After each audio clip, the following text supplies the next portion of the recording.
하나님은 무한하시고 영원하시고 불변하시는 영이시다. 그리고 그 하나님의 속성이 지혜와 능력과 거룩과 공의와 선과 진리이시다. 이렇게 말씀을 나누었죠.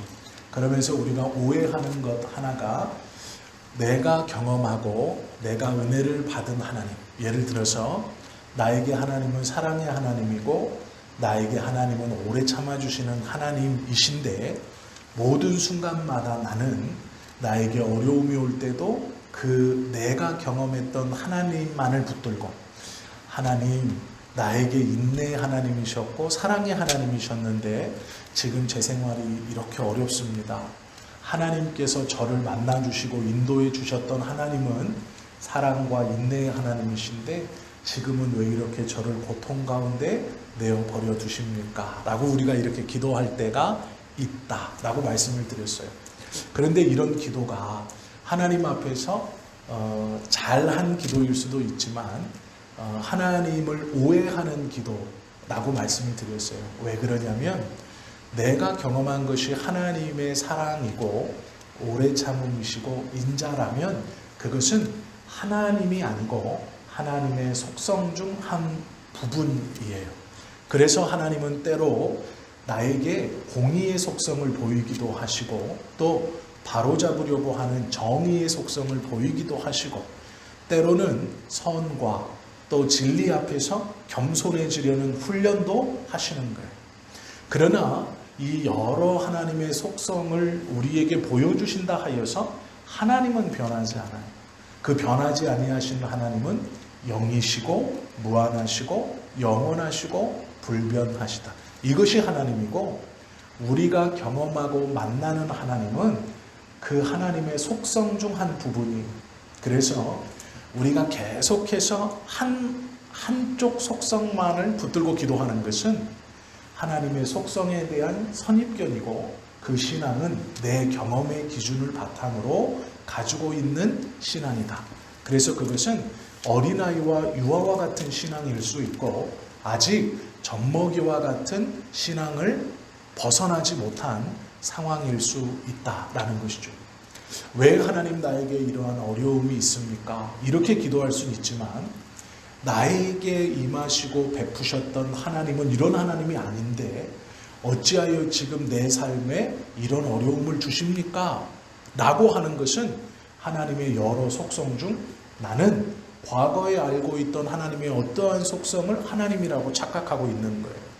그러나 그것은 하나님의 속성 중 하나이지 하나님이 아니시다라는 거예요.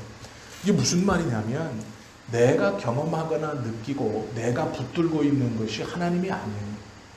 하나님의 여러 속성 중 한 부분을 경험했고 특별히 그 부분에 은혜를 받았기 때문에 그 하나님의 여러 속성 중 한 부분을 내가 알고 있는 것이지 내가 알고 있는 것이 하나님이 아니다 라는 것을 우리가 기억해야 한다 말씀을 나누었어요.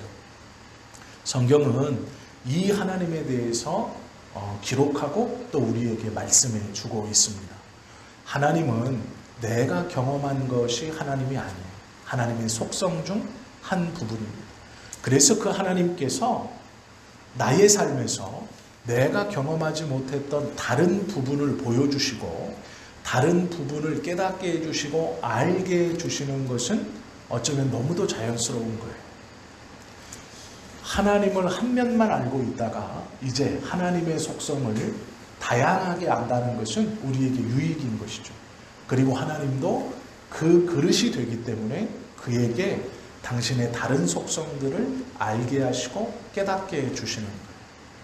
그렇기 때문에 우리에게 우리 기준에 고난이나 어려움이 와도 그것에 빠져서 우리가 뒤로 계속 물러나거나 계속 낙심하고만 있지 않아야 될 이유는 우리의 삶에 다가오는 그 고난을 통해서 하나님의 다른 속성을 나에게 깨닫게 해주시려고 하시는 것이다 라는 거예요.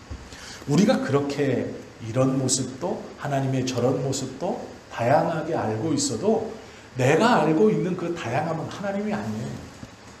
하나님의 속성 중 부분이에요. 우리는 우리가 경험한 하나님의 속성을 하나님이라고 믿어요. 그래서 하나님은 나를 언제나 잘되게 해줘야 돼요. 하나님은 나를 언제나 건강하게 해줘야 돼요. 하나님은 나를 언제나 돈 많이 벌게 해줘야 돼요. 성공하게 해줘야 되는 거예요. 아닙니다. 하나님은 우리의 삶을 통해서 하나님이 누구인가를 바로 알기를 원하세요. 당신의 자녀에게 한 부분만을 보여주시기를 원하시는 분이 아니에요. 믿음의 사람들의 삶을 보세요. 그들에게 고난이 없었나요? 그렇지 않아요. 그들에게 아픔이 없었나요? 그렇지 않아요. 그들에게도 고난도 있었고 아픔도 있었고 기쁨도 있었고 슬픔도 있었고 행복도 있었고 감사도 있었고 찬송도 있었어요. 우리가 경험하는 모든 삶의 모습들이 믿음의 사람들에게도 그대로 나타납니다. 그러면 왜 그들이 우리와 동일하고 비슷한 삶을 살고 그 비슷한 삶의 이 바퀴 속에서 왜 그들의 믿음을 인정받고 하나님이 그들에게 내가 너의 하나님이다, 너의 믿음을 내가 보았다, 내가 너를 안다 라고 말씀하셨을까요? 그들이 그 삶에 여러 하나님께서 이끌어 가시는 자신의 삶에 닥쳐오는 그 일을 통해서 하나님의 속성을 깨달은 거예요. 그리고 결국 그들의 고백은 사랑의 하나님이시요 진리의 하나님이시요가 아니에요. 하나님은 불변하시고 하나님은 영원하시고 하나님은 무소부재하시고 하나님은 영이시다라는 거예요. 그들은 그 속성을 배우면서 내가 알고 경험하고 내 머리로 재는 하나님이 아니다라는 걸 아는 거예요. 그리고 하나님 앞에서 결국은 자신의 부족함을 고백하고 하나님의 하나님들, 영으로 계시고 무한하시고 영원하시고 불변하시는 것을 고백하는 거예요. 그렇기 때문에 하나님이 보여주시는 여러 속성들을 통해서 그들의 신앙의 고백이 바로 서는 하나님의 마음에 합한 것이죠. 그때에 내가 너를 안다 라고 하시는 것이고 네가 나를 안다라고 하는 거예요. 예수님께서 내가 너와 더불어 먹고 너와 내가 더불어 먹겠다라고 하시는 것은 한 부분만을 아는 게 아니에요. 예수님께서 가난하고 억눌리고 약한 자에게 언제나 활짝 문을 열어놓고 그들을 맞이하시기를 기뻐하셨어요. 우리는 또 반대로 생각해요. 바리새인들은 언제나 꾸중하시고 바리새인들의 외식을 언제나 지적하시면서 저들이 잘못됐다고 계속 말씀하신 것처럼 생각해요. 그렇지 않습니다.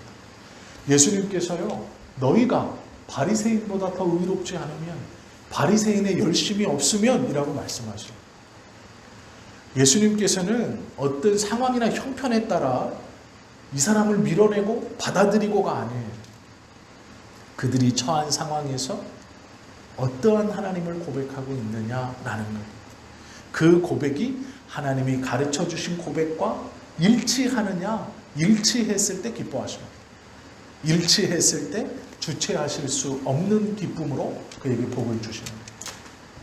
가이사랴 빌립보에서 많은 사람들이 예수님에 대해서 수군대기를 세례 요한이 살아났다라고 말합니다. 엘리야다라고 말해요. 두 사람의 특징이 있습니다. 두 사람의 특징이 뭘까요? 약대털옷 입고 광야에서 살았어요. 능력은 두 번째 치고 많은 사람들이 가이사랴 빌립보, 황제의 이름을 딴 도시에서 그 도시 가장 눈에 잘 띄고 가장 중심부 언덕 위에 우뚝 솟아있는 황제를 신으로 섬기는 그 신전이 보이는 그 도시 한 골목 어귀에서 그 신전을 바라보면서 예수 공동체를 바라보며 사람들은 그들의 행색과 옷차림과 그들을 보고 뭐라고 그랬냐면 요한이 살아났다. 메뚜기와 석청을 먹고 약대털옷을 입고 광야에서 살던 엘리야가 살아났다. 광야 이리저리 다니면서 그렇게 돌아다니던 선지자가 살아났다고 합니다. 이것은요, 백성들이 예수님을 친송한 게 아니에요. 너희의 능력이나 너희의 어떠함은 내가 잘 모르지만 행색은 그렇다. 광야에서 돌아다니는 약대털옷 입고 메뚜기 서청 먹는 그거 똑같다라고 하는 거예요. 그때 예수님이 베드로에게 묻죠. 베드로에게 물으신 게 아니죠. 제자들에게 물어요. 어디에서요? 가이사라 빌립보에서. 그 황제의 신전이 도시 한가운데 우뚝 서 있는, 그 도시가 얼마나 화려하냐면 그 도시의 이름이 황제의 이름인 가이사랴의 이름을 따서 그 한복판에서 그 후줄그레한 사람, 그 예수 공동체 제자들에게 물어요. 후줄그레한 선생이 후줄그레한 제자들, 너희는 나를 누구라 하니? 사람들은 나의 겉모습을 보고 요한 같다, 엘리야 같다 한다. 너희는 나를 누구라 하니? 그때 베드로가 뭐라 그래요? 겉모습으로 얘기하죠. 주는 그리스도시요 살아계신 하나님의 아들입니다. 이게 놀라운 거예요. 예수님 마음에 꼭 들었어요. 왜요? 지금 그 장소가 어디예요? 가이사랴 빌립보예요. 화려한 황제의 성전이 있는 거예요. 도시 어느 곳에서나 그 성전이 보이는 그 골목 한 귀퉁이, 그 화려하고 찬란한 황제의 이름을 딴 도시 한복판에서 행색이 초라한 예수 공동체를 바라보고 예수님을 보면서 그리스도이시고 하나님의 아들입니다. 이것이 예수님에게 기쁨이 되었고, 예수님께서 이것을 알게 하신 이는 하나님이다라고 말할 정도였어요. 그 기쁨이 얼마나 기뻤는지. 그리고 그에게 축복하시죠. 믿음의 사람은요, 어려움을 당하지 않는 게 아니에요. 조롱을 받지 않는 게 아닙니다. 예수님과 함께 있을 때 그들은 배고팠어요. 예수님과 함께 있을 때 돌에 맞아 죽을 뻔도 했어요. 예수님과 함께 있을 때 이 마을이 저말로 유리하며 쫓겨다니기도 했습니다. 조롱 가운데 있었고, 그들은 가난한 자들과 억눌린 자들과 세리와 고아와 과부들과 먹고 마신다는 이유로 비난거리였어요. 예수님과 붙어 있어서 평안하고 언제나 기적과 이적이 있고 기쁘고 감사하고 예수님이 아래서 다 해주고 그런 삶이 아니에요. 그 비난에 직면하면서 그 예수님의 제자라는 그 자리를 지켜가는 치열한 삶이에요. 그 휘황찬란한 도시를 돌아다니면서 13명의 예수 공동체, 그리고 그들을 따라다니는 고아와 과부들의 무리들, 한번 생각해 보세요.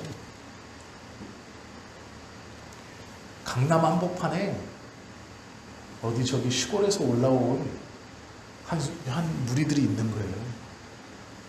강남 한복판에, 현대백화점 앞에, 롯데백화점 앞에 그러고 서 있는 거예요. 그러면서 자기들끼리 얘기하는 게 너희는 나를 누구라 하느냐, 이렇게 말하는 거예요. 그 상황이. 그래서 베드로가 그의 신앙 고백이 귀한 거예요. 상황에 눈을 감고 한 고백이기 때문이에요. 보여지는 것에 눈을 감고 한 고백이기 때문이에요. 그들에게도 조롱과 비난이 있었고 비아냥이 있었습니다. 모든 사람들에게 인기가 좋았던 건 만도 아니에요. 예수 공동체는 예수님 시대의 소수였어요. 멸시의 대상이었고 주목받지 못하는 사람들이었어요. 그러나 베드로의 고백은 그것을 다 접고 자신의 마음에 눈으로 보이는 환경이나 귀로 들리는 조롱을 다 떨쳐내고 그의 믿음으로 고백하는 것이죠. 예수님을 정확히 알았어요. 하나님의 아들이시고 그리스도십니다. 하나님께서 우리의 삶을 통해서 당신의 여러 속성을 보여주시는 이유는 하나님이 누구인가를 알게 하시려고 그래요. 성경은요, 그는 영이시다 라고 말해요. 무한하시다, 또한 영원하시고 불변하시다. 이것이 하나님이고, 우리가 느끼고 체험하고 나에게 보여주시는 하나님은 하나님이 아니고 하나님의 속성이에요. 그것을 통해 이 하나님을 고백해 하려는 거예요. 이것이 하나님께서 우리들에게 원하시는 신앙의 고백이에요. 우리는 이것을 구별할 수 있어야 돼요. 내가 경험하고 내가 믿고 내가 알고 있는 것이 하나님이 아니고 하나님의 속성이에요. 하나님은 내가 알건 모르건 상관없어요. 그는 영이시고 불변하시고 그는 무한하시기 때문에, 그는 영원하시기 때문에 내가 어떻게 인지를 하든 느끼든 그건 하나님이 하나님됨에 아무런 영향력을 미치지 못한다 라는 것을 우리가 기억해야 한다 라고 지난 시간까지 우리가 함께 보았죠. 그리고 이 하나님이 분명히 계시다면 우리가 해야 하는 것이 있어요. 네 가지를 지난주까지 보았고 오늘은 5번째부터 볼 거예요.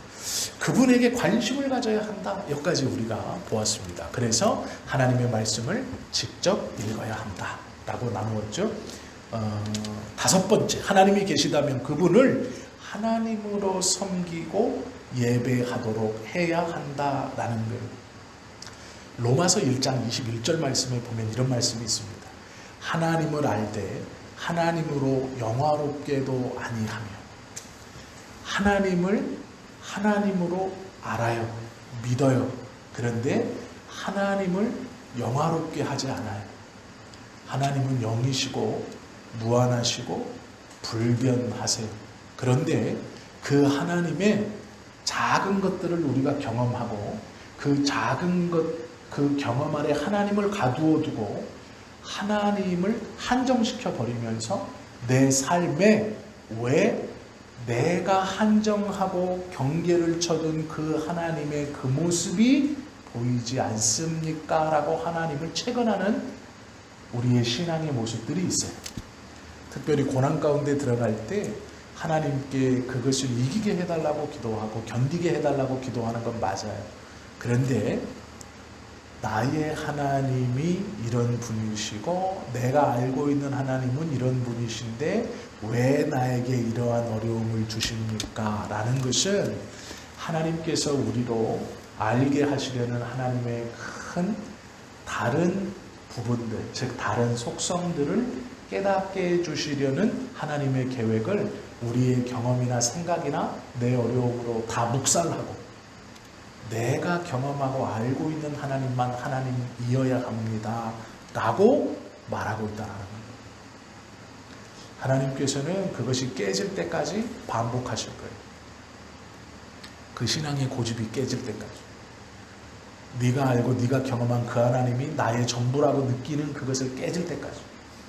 그래서 고난이 반복되는 겁니다. 어려움이 반복되는 겁니다. 이겼다고 생각하는데 다시 그 자리로 돌아가 있고 이제 좋아졌다고 생각하는데 또다시 그 시험에 들어가요. 왜요? 하나님이 어떻게 하나님 되시냐를 인정하지 않고 내가 경험하고 내가 붙들고 있는 하나님만이 나의 하나님이 되어야 한다는 고집 때문이에요. 10년, 20년 신앙생활하고 하나님의 말씀을 함께 배우고 수많은 시간을 예배하고 기도해도 내가 경험한 하나님만이 하나님입니다. 그것을 하나님께서 넓히시기 위해서 그러시는 거예요.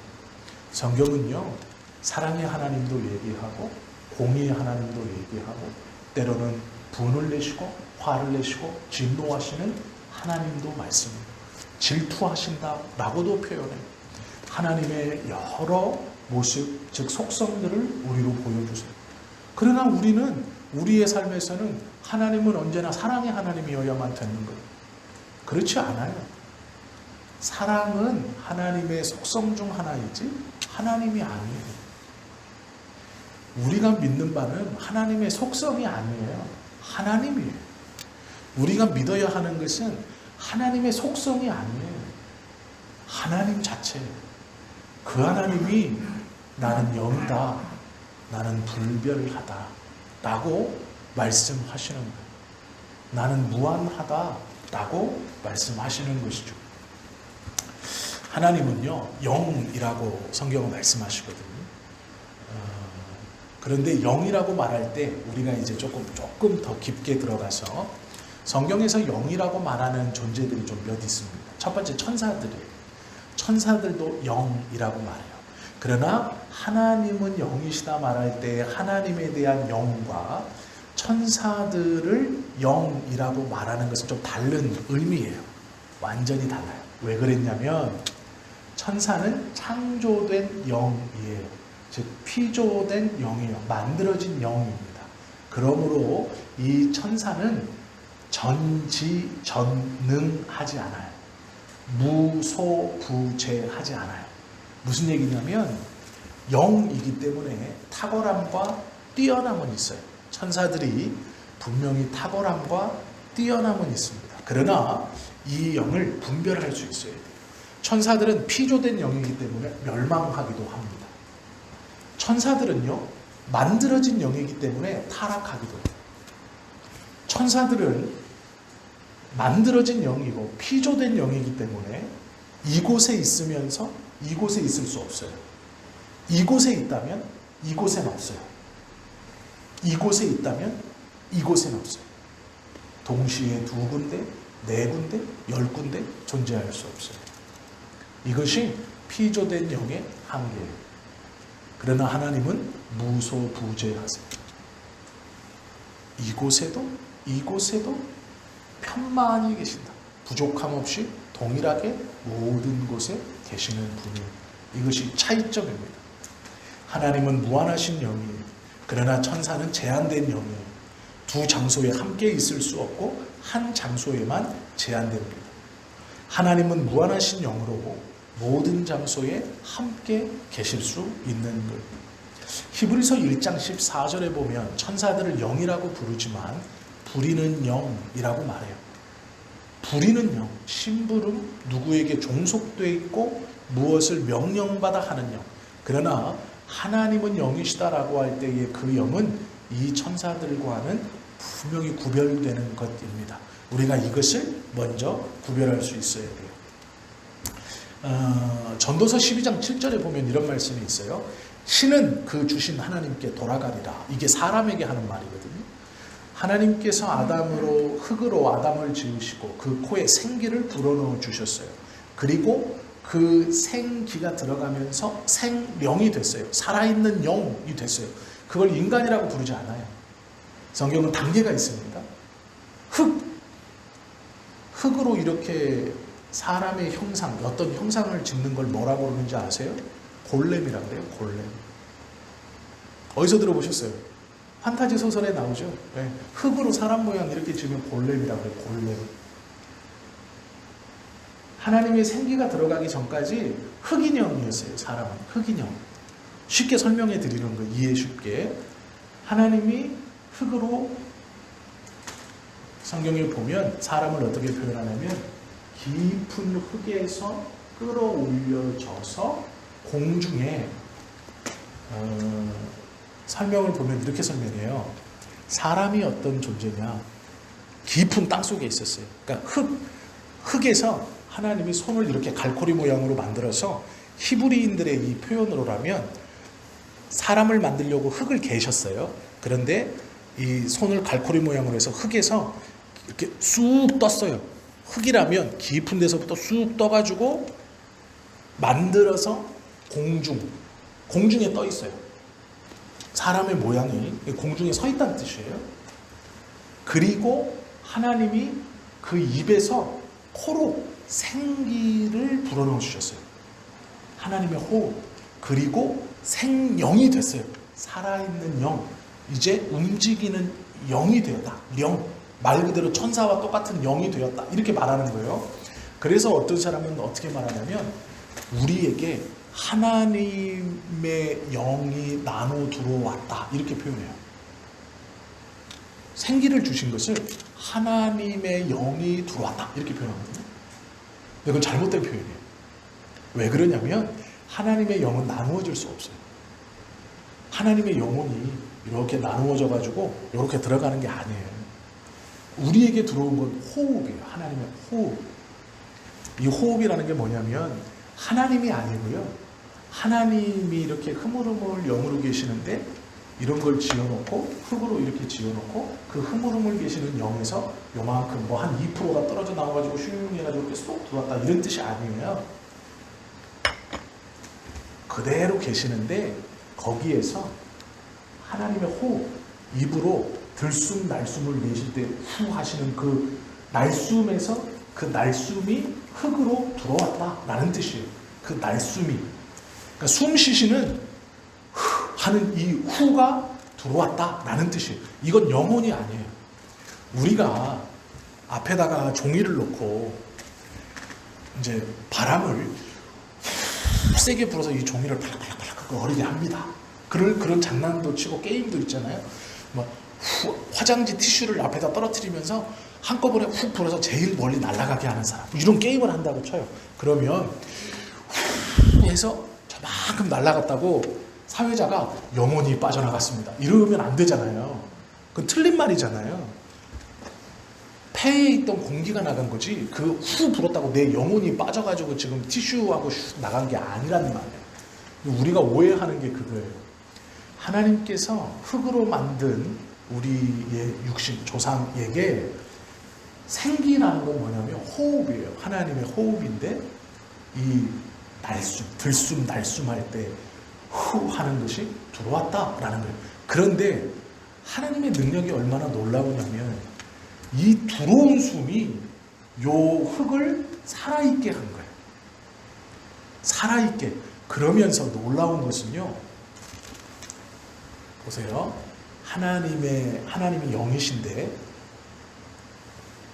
일부 신학자들과 목사님들이 얘기하듯이 이 영 중 일부가 우리에게 그때 이렇게 들어와서 우리가 생명이 됐다면 우리에게 하나님의 뭐가 있어야 돼요? 하나님의 존재의 성질이 있어야 돼요. 그게 뭐냐면 무한, 불변, 영혼이 있어야 돼요. 우리는 없어요. 그럼 우리는 뭐가 있어요? 속성이 있어요. 하나님의 속성. 사랑, 정의, 공의, 윤리, 도덕, 시기, 질투, 미움이 있어요. 이게 속성이에요. 하나님의 영이 분리됐다면 하나님의 존재의 근원이 우리에게도 있어야 돼요. 우리에게. 그러나 우리는 없어요. 그것이. 그런데 무엇이 있느냐? 하나님의 속성이 있어요. 하나님의 속성. 사랑하는 마음이 있기에 가난하고 억눌리고 불쌍한 자를 보면 동정이 생기고 도움을 주고 싶어 하면 생기는 거예요. 정의와 공의를 따지고 그것을 지키려고 하는 거예요. 내 마음속에 있는 불의에 대한 미움도 하나님의 속성이에요. 인내하고 참는 것도 하나님의 속성이에요. 우리는요, 하나님의 존재에 어떠함이 있는 게 아니고 그 속성을 가지고 있는 거예요. 영혼이 분리되어 들어온 게 아니에요.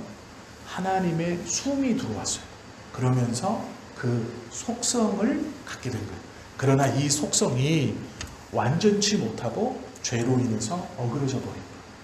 그래서 하나님의 속성이 우리를 하나님에게로 자연스럽게 이끌어가고 하나님의 속성을 찾아가는 자연스럽게 그 하나님을 찾아가게 되어 있는 것인데 죄로 인해서 이게 망가졌기 때문에 스스로 하나님을 찾아갈 수 없어요. 스스로 그 속성을 하나님께서 원하시는 대로 선하게 발전시킬 수 없어요. 계속 그 죄가 우리 안에 있는 하나님의 속성을 망가뜨릴 뿐이에요. 그래서 풀어놓으면 죄짓는 거예요. 풀어놓으면 하나님 거역하는 거예요. 풀어놓으면 생각이 악할 뿐이에요. 생각이 악하다는 건요, 죄를 더 짓고가 아니에요. 풀어놓으니까 더 악하다라는 말은 뭐냐면 하루가 24시간이라고 예를 들었을 때 아담이 에덴 동산에서 쫓겨나서 생육하고 번성하며 퍼집니다. 사람이죠. 이 사람이 10사람이 10명을 죽이고 100사람이 100명을 죽여서 상대적으로 10사람이 10명을 죽일 때보다 100사람이 100명을 죽일 때 살인이 더 90명 더 많이 일어났잖아요. 그래서 악하구나 이런 의미가 아니고요. 하나님에게서 떠나 있는 시간을 얘기하는 거예요. 여기서 악할 뿐임을 보시고라는 것은 돌아올 가능성이 없이 계속 멀어지고 있는 거예요. 그러니까 하나님에게서 멀어지는 게 악한 것이에요. 무슨 죄를 져서 악한 게 아니고요. 죄를 더 많이 져서 악하다, 좀 덜 져서 덜 악하다 이런 의미가 아니고 보내서 떠났는데 돌아올 가능성 없이 계속 떠나가는 거예요. 멀어지는 게 점점. 이것이 생각이 악할 뿐임을 보시고라는 거예요. 사람이 생육하고 번성하며 죄다라고 말하는 건 시간이 갈수록 더 끔찍한 죄를 저질러서가 아니고요. 하나님에게 돌아올 가능성 없이 계속하는 거예요. 반대편이에요. 그래서 악할 뿐임을 보시고 사람 지음을 한탄하사 이렇게 말씀하시는 거예요. 오늘은 한 명 죽이고 내일은 2명 죽이고 모레는 3명 죽여서가 아니에요. 돌아올 가능성 없이 하나님에게서 계속 멀어지기 때문에 악할 뿐이다. 사람의 생각이 악하다. 왜요?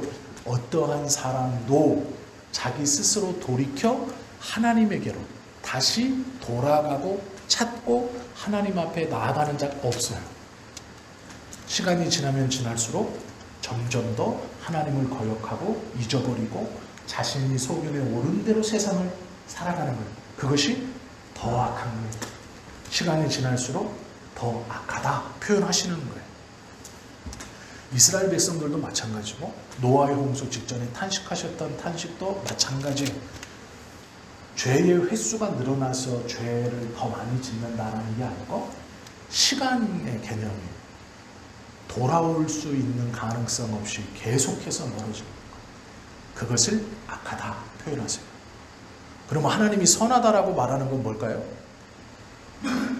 내가 죄를 안 짓고 착한 일을 해서 선하다? 아니죠.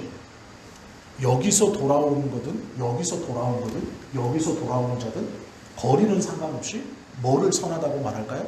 돌아온 자를 선하다고 말해요. 하나님을 찾을 수 있는 돌아선 자, 어디서든 상관없어요. 돌아선 자, 그를 선하다고 하는 거예요. 죄를 안 져서 선하다 그러면 다윗은 선하다고 부르면 안 되죠.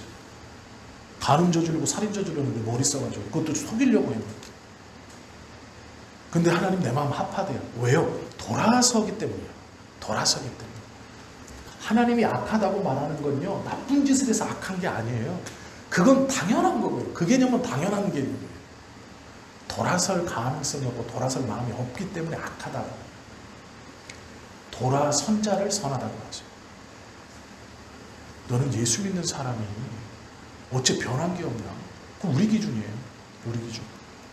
하나님은 그렇게 안 보시는 거예요. 너는 왜 그렇게 말하냐? 얘는 돌아서서 예수 믿는데. 이렇게 보시는 거예요.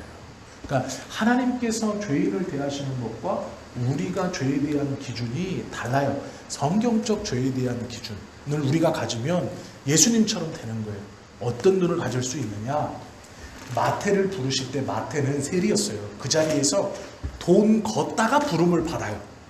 그러니까 마태가 예수님이 이제 오시니까 내가 세리를 그만두고 이제 예수님을 따라가야지. 불러주시면 따라가야지. 기다렸던 게 아니에요. 그 문 앞에서 돈 받고 있다가 나를 따라오라 하니까 내버려두고 쫓아가는 거예요. 부르실 때 세리였어요. 세리를 청산한 게 아니고 부르실 때 세리였어요. 그런데 따라오라 하는데 가요. 부르실 때 어부였어요. 어부 그만두고 내가 이제 좀 선한 것을 해보리라 이럴 때가 아니에요. 그 자리에서 그 상황에서 그 일을 그대로 하고 있을 때 부르셨고 제자들은 돌아선 거예요. 그렇기 때문에 완전히 새롭다 이렇게 말씀하시는 거예요. 우리 생각에는요, 돌아섰으면 나쁜 짓을 한 만큼 돌아섰으면 선한 일을 해야죠. 그래 갚아와서 이렇게 와야죠. 이렇게 갔으니까 돌아서서 이렇게 와야죠. 그래야 이게 조금 저 사람 저렇게 죄 짓고 죽기 전에 예수 믿는다고 돌아서서 구원받는 거, 아우 나는 억울해서 어떻게 살아요. 이렇게 생각할 수 있는 거예요. 우리 기준이라면. 그렇지 않다고 성경은 말씀하셔요. 왜 그러시냐? 이게 하나님의 속성이에요. 하나님의 속성. 하나님의 하나님됨이 아니에요. 하나님의 하나님됨은 우리의 어떠한 거는 상관이 없어요. 우리가 잘하건 못하건 하나님의 하나님됨하고는 아무 문제 없어요. 하나님은 존재의 속성은 누구도 건들 수 없어요. 어떤 피조물도 영향을 미칠 수 없어요. 그러기에 하나님이 뭐라 그랬냐? 나는 스스로 있다. 너하고는 상관없어. 이런 뜻이에요. 그게. 나는 스스로 있는 자다라는 말은요, 너하고 나하고 상관없다. 이런 뜻이에요. 더 쉬운 말로 하면 내가 존재하는데 너의 영향력은 아무런 영향력이 없다. 이런 말이거든요. 그러니까 나는 스스로 있는 자다라는 한마디가 하나님이 어디 계신지를 말씀하고 있는 거예요. 어디 계신지를. 그리고 부르시고 이름을 부르고 명령하시잖아요. 미션을 주세요. 이름을 부른다는 것은 소유권에 대한 확답이에요. 소유가 내게 있다. 즉 이름을 부른다 그리고 대답한다라는 건 그게 주종관계예요. 이 시대에. 그러니까 하나님께서 사용하시는 자들은 다 이름을 불렀어요. 그리고 그들은 다 대답해요. 그 앞에서. 그러니까 이것이 부르심의 원리이다. 그래서 성경은요, 우리를 가리켜 내가 너를 안다 이렇게 말하는 거예요. 거기서 안다라는 건 뭘까요? 이름을 안다라는 뜻. 그러니까 내가 너를 불렀다. 똑같은 뜻이에요. 내가 너를 안다. 내가 너의 머리칼의 개수를 안다. 라는 이 뜻은 나를 나보다 더 잘한다. 이렇게 생각하셔도 되고 그렇지만 정확한 뜻은 이름을 안다라는 뜻이에요. 그런데 하나님이 뭐라고 그러시냐면 내가 너의 이름도 지었다. 이렇게. 이 말이 뭐냐? 내가 너의 생명을 주었다. 이렇게 표현하시거든요. 이게 안다라는 뜻이에요. 내가 주인이다라는 선언이에요. 이것은. 그걸 하나님의 입장에서 이 성경에 기록된 대로 말씀하시는 거예요. 우리는 이제 그걸 못 알아듣죠. 왜냐하면 유대인들의 사고방식과 우리의 사고방식이 조금 달라서 그래요. 이들과 우리의 사고방식이 조금 다르기 때문에 그걸 그렇게 못 알아들어요. 예수님께서 귀신을 쫓을 때도요, 물어봐요. 네 이름이 무엇이냐? 우린 군대입니다. 그래? 이렇게 말했어요. 더 놀라운 건요, 귀신이 예수님의 정체를 까발리자 예수님이 꾸짖어요. 왜 그런 줄 아세요? 내가 존재하는데 니까지 거라고 상관없는 거예요. 그러니까 귀신이 쫓아다니면서 이는 하나님의 아들이고 거룩한 자다 하니까 예수님이 꾸짖어요. 조용히 해라 라고 말해요. 왜? 너하고 나하고는 상관이 없어요. 내 존재에 이 땅에 성육신에서 와서 내가 이 땅에서 사역하는 일에 너는 상관이 없어요. 귀신하고. 그렇기 때문에 예수님의 이름 부르는 것을 금하고 예수님의 정체를 말하는 것을 금해요. 그러나 베드로가 예수님의 정체를 말했을 때 기뻐하세요. 상관이 있기 때문에. 6월절 예루살렘 성으로 입성할 때 사람들이 종려나무 가지를 흔들면서 호산나 호산나 외치고 다윗의 자손으로 오시는 이여라고 외칠 때 예수님 기뻐하세요. 상관 있는 사람들이 이름을 부르는 거기 때문에. 그게 내 것이기 때문에 그래요. 하나님은 영이시다라고 말할 때 천사들을 영으로 부르는 것과는 구별돼야 되고 사람의 영혼과도 분명히 구별할 수 있어야 돼요. 디모데전서 6장 16절에 보면 하나님에 대해서 뭐라 그러냐? 아무 사람도 보지 못하였고 또 볼 수 없는 자이시다. 이렇게 말해요. 하나님에 대해서 본 사람이 없고 볼 수도 없는 분이다. 이렇게 표현하고 있어요. 영이시기 때문에 그래요. 우리는요, 하나님의 속성을 느낄 뿐이에요. 하나님을 볼 수는 없어요. 하나님의 속성을 우리는 느낄 뿐이지 하나님을 볼 수 있는 사람은 없어요. 계시록에 보면 요한이 하늘에 올라가서 보좌를 봐요. 하나님을 보고 싶어서 보좌를 봅니다. 근데 그 보좌에 하나님이 어떻게 계시냐면 밝은 빛으로 보여요. 안 보여요. 하나님. 그 밝은 빛으로만 보여요. 그러니까 하나님을 본 자도 없고 볼 수 있는 자도 없다라고 디모데전서 6장에 분명히 말씀하고 있다라는 거예요. 그러면 이 하나님이 영이시라면 우리가 이제 몇 가지를 조금 더 알고 있어야 돼요. 이게 무엇이냐면요, 사도행전 5장 39절에 보면 악인들에 대해서 이렇게 말해요. 악인들은 깃발을 내세우고 하나님께 대적하며 이렇게 말해요. 육체를 가진 자가 깃발 들고 전쟁 나가는 거라고 설명하거든요. 하나님을 대적하는데 어떻게 대적하냐? 전쟁하듯이. 즉 대오를 짜고 작전을 짜서 머리를 짜서 그 전쟁하듯이 나누어서 네가 돌격하면 내가 엄호해주고 이런. 그러니까 하나님을 대적하는데 본능적 대적이 아니고요, 준비를 해서 대적한다고 그래요. 그런데 하나님이 영이시면 악한 자들의 그 대적에 하나님이 영향을 받을까요? 안 받는다는 거예요. 그러니까 그 하나님은 그거에 대해서 상관이 없으세요. 이게 영이시다라는 것에 조금 더 깊이 생각해 보아야 될 문제예요. 악인들의 대적에 하나님은 영향받지 않으세요. 그분은 영이시기 때문입니다. 그리고 조금 더 깊이 들어가면 고통받지 않으세요. 악인들이 악한 짓을 한다고 해서 하나님이 그것 때문에 고통받지 않아요. 그러나 반대의 경우가 있어요. 하나님의 백성이 악한 짓을 하면 하나님이 고통을 받는 것은 아니고 그의 속성이 어긋나요. 그의 속성을 거스르는 거예요. 우리가 하나님의 백성이 죄를 지으면 하나님의 존재가 영향을 받는 게 아니고 하나님의 속성이 우리 안에서 틀어지기 때문에 성령이 그걸 가만두지 않아요. 성령께서 그것을 바로잡아 주시려고 해요. 그래서 깨닫게 하시려고 하는 거예요. 돌아와야 된다. 바로 잡아야 된다. 너의 모습이 하나님의 원하시고 하나님이 너의 안에 주시는 그 하나님의 속성과 맞지 않다. 이 죄가 하나님의 속성을 무너뜨리고 하나님의 형상을 찌그러뜨리고 있다. 그렇기 때문에 돌아와야 한다. 그 여러 방법들이 있겠죠. 어떤 사람에겐 징계로, 어떤 사람에겐 고통으로, 어떤 사람에겐 고난으로, 또 어떤 사람에겐 침묵으로, 어떤 사람에겐 외로움으로, 여러 방법으로 그것들을 깨닫게 해주시죠. 가만두는 경우는 없어요. 왜냐하면 하나님의 속성이 어그러진 것을 성령님은 견디지 않아요. 그걸 두고 보지 않습니다. 그걸 바로 잡으세요. 그것이 하나님의 뜻이기도 하지만 하나님이 우리에게 성령을 허락해 주신 이유예요. 성령님을 허락해 주신 이유.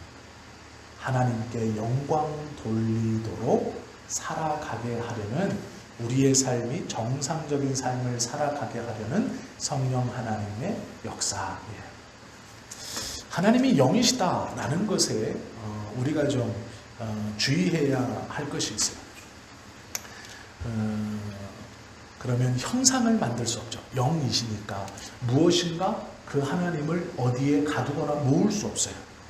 이사야 40장 18절에 보면 그런즉 너희가 하나님을 누구와 같다 하겠으며 무슨 형상에 비치겠느냐 이렇게 말해요.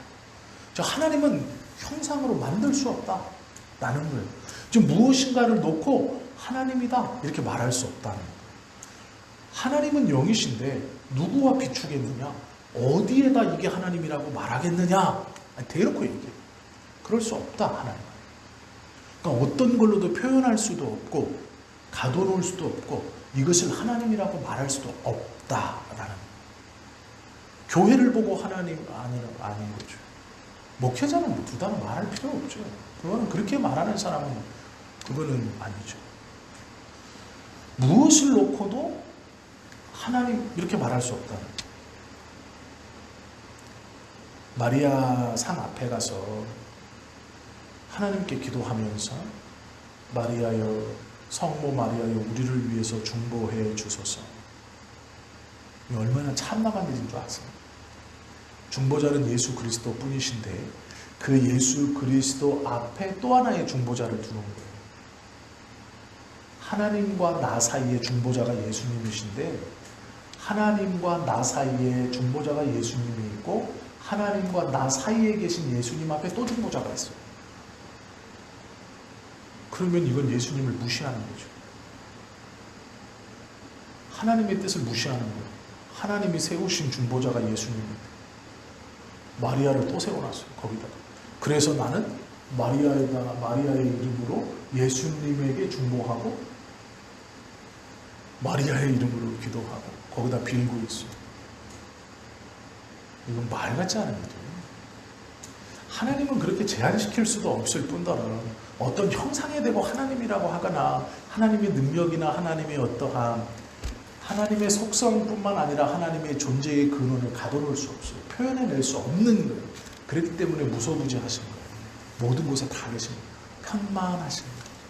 그것이 하나님이시죠. 우리가 성경을 제대로 모르면 하나님에 대해서 오해해요. 하나님의 속성을 하나님으로 믿고 있거나 인간이 세워놓은 어떠한 것으로 하나님에 나아갈 수 있다고 생각하거나 내가 어떤 기준에 도달했을 때 신비한 체험들을 할 수 있다고 믿는다거나 그렇지 않다라는 것이죠. 하나님이 영이시라면 우리가 성장해 갈수록 무엇을 회복해 가요? 하나님의 속성을 회복해 가고 하나님을 닮아가는 것. 하나님이 영이시기 때문에요. 우리가 믿음 안에서 하나님의 말씀에 대한 신뢰가 커지면 우리는 하나님을 닮게 되어 있어요. 점점 닮아가게 되어 있어요. 왜 그러냐면 우리 안에 있는 하나님의 속성이 하나님에게서 왔기 때문에 하나님의 속성을 닮아가고 하나님을 닮아간다라는 거예요. 시편 73편 25절 말씀에 보면요. 하늘에서는 주 외에 누가 내게 있으리요 라고 말해요. 하늘에서는 내 믿음이 땅을 바라보는 믿음이 아니라 하늘을 바라보는 믿음이에요. 내 믿음이 땅을 보고 이 세상을 보고 내 경험이나 내 무엇을 보고 사는 게 아니라 하늘을 보고 하나님의 말씀과 하나님의 기준을 보고 살아갈 때 하늘에는 하나님 외에 아무도 없다. 그분이 기준이에요. 그분만을 보고 가는 것이라는 거예요. 시편은 지금 그렇게 말하고 있는 거예요. 하나님은 영이시기 때문에 예배하는 자들에 대해서도 뭐라고 말씀하시느냐? 요한복음 4장 24절에 보면 예배하는 자가 영과 진리로 예배할지니라 이렇게 말해요. 영이신 하나님을 예배할 수 있는 것은 영과 진리로. 예전에는 이걸 신령과 진정이라고 그랬어요. 근데 지금은 영과 진리로라고 말해요. 진리는 하나님의 말씀이에요. 그리고 영은 말 그대로 우리 안에 있는 하나님께서 부어주신 것이에요. 새롭게 태어난 이 영이에요. 하나님을 닮아갈 수 있는 영, 그것과 말씀으로 예배할 수 있다. 왜요? 영이신 하나님이기 때문에. 영이신 하나님은 영으로 예배해야 한다라는 하나님께 영으로 예배드린다라는 것이 뭐냐면 조금 이것까지만 이제 말씀을 나눌게요. 하나님께 영으로 예배드린다. 형식의 구애됨 없이 예배를 드린다라는 형식의 구애됨. 히브리서 10장 19절 말씀에 보면 이런 말씀이 있습니다. 그분께 지극한 열심과 간절히 하나님을 받들어 섬김으로. 우리가 예배를 드리며 나아가는 자세는 열심인데 지극한 열심, 또 간절히 하나님을 받들어 하나님의 이름을 간절하게 사모하고 원하는 것이죠. 영적인 예배는요, 하나님을 기쁘시게 하죠. 요한복음 4장 23절 말씀은 이렇게 기록되어 있어요. 아버지께서는 이렇게 자기에게 예배하는 자들을 찾으시느니라. 그러면 이렇게 예배하는 자들이 누구냐? 누가복음 18장 13절 말씀에 하나님이여 불쌍히 여기소서 나는 죄인입니다 라고 고백하는 사람. 하나님 앞에서 죄인이라고 고백하는 그 사람이 하나님께서 찾으시는 예배자의 모습이에요. 아버지께 이렇게 예배하는 자들을 찾으신다. 하나님, 나를 불쌍히 여겨 주십시오. 저는 죄인입니다 라는 말.